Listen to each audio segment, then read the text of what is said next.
Ladies and gents, mambo ni aje, mambo ni vipi? It's your boy Gadwise. This time around katika game ya muziki wa Bongo Flava katika tasnia ya burudani ama kiwanda cha burudani kizima Tanzania kimetetereka, na hii ni baada ya mashabiki kuweza kuasusia wasanii wao. Na hii haiathiri wasanii wa kuimba tu, lakini pia inaathiri mpaka waigizaji, lakini pia hata wale influencers ambao walikuwa na power kubwa sana katika social media. Hapa nazungumzia Instagram, lakini pia kule kunako mtandao wa X zamani kama Twitter na sehemu zingine zote kama hizo. Na hii unaipata pale tu ambapo utakapoamua kuchukua time yako kwenda kwenye comment section. Utagundua kwamba Watanzania ni kama wana hasira na wasanii wao wa Kitanzania, lakini pia watu maarufu ambao walionyesha kutokuwa upande wao. Kutokuwa upande wao kivipi? We all know hivi karibuni Tanzania imetoka katika uchaguzi wa kupata viongozi wa aina tatu. Hapa nazungumzia rais, wabunge pamoja na madiwani. Na mmoja kati ya vitu ambavyo wanasiasa huvitumia always duniani kote,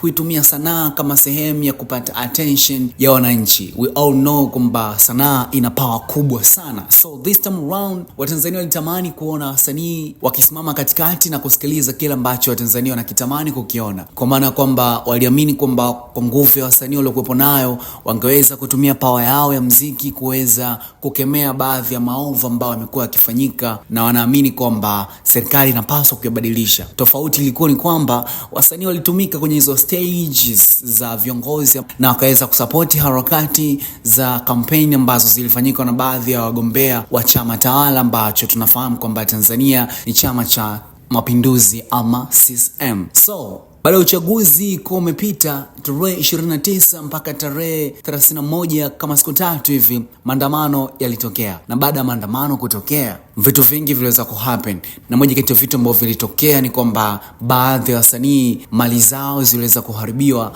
Mfano mzuri ni Billnass maarufu kama Nenga, duka lake la simu liliweza kuharibiwa, lakini pia mjasiriamali lakini pia msanii Shilole aliweza pia kuchomewa sehemu yake ya kazi. Hapa nazungumzia Shishi Food. So unaweza kuona jinsi ambavyo wasanii waliweza kuathirika. Lakini kama haitoshi, Watanzania wamesusia kabisa hata kwenda kusupport harakati za wasanii. Ndio maana utakuwa unafuatilia this time around mwezi wa 12, mwezi wa Bata, mwisho wa mwaka, kipindi ambacho wasanii hufanya shows nyingi sana kwa ajili ya kuweza kupata hela na vitu vingine kama hivyo. Lakini imekuwa tofauti sana kwa mwaka huu katika ardhi ya Tanzania, kwa sababu Watanzania wanawachukia wasanii wao. Lakini pia kama haitoshi, nenda kwenye social media pale ambapo wasanii wanapoposti baadhi ya vitu ambavyo havihusiani na kile ambacho Watanzania wanataka kusikia, basi umeweza kuona zile negative comments ama matusi ambayo wamekuwa wakiyapata ama kuyapokea wasanii hao. Lakini pia nenda pale YouTube. We all know kwamba kuna baadhi ya wasanii ambao wana nguvu sana inapokuja swala zima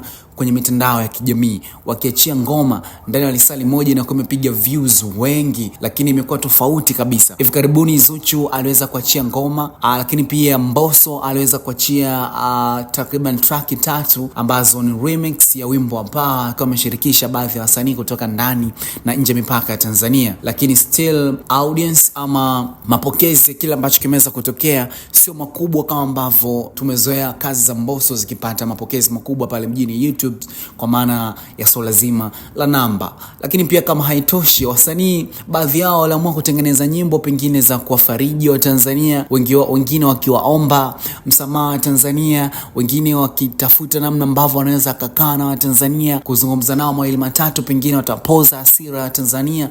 Lakini still imeonekana kwamba bado Watanzania wana hasira, na pengine itachukua time kuweza kuwasamea wasanii wao, na pengine wanahitaji muda kidogo ama wanahitaji kitu cha ziada. Pengine wasanii watakiwa wafanye kitu cha ziada zaidi ili Tanzania waweze kuwaelewa na kuwasamehe. So swali langu ni moja tu. Do you think kwamba serikali ya CCM ikiongozwa na Mama Samia katika uchaguzi wa mwaka 2025 imewaponza wasanii wa Tanzania?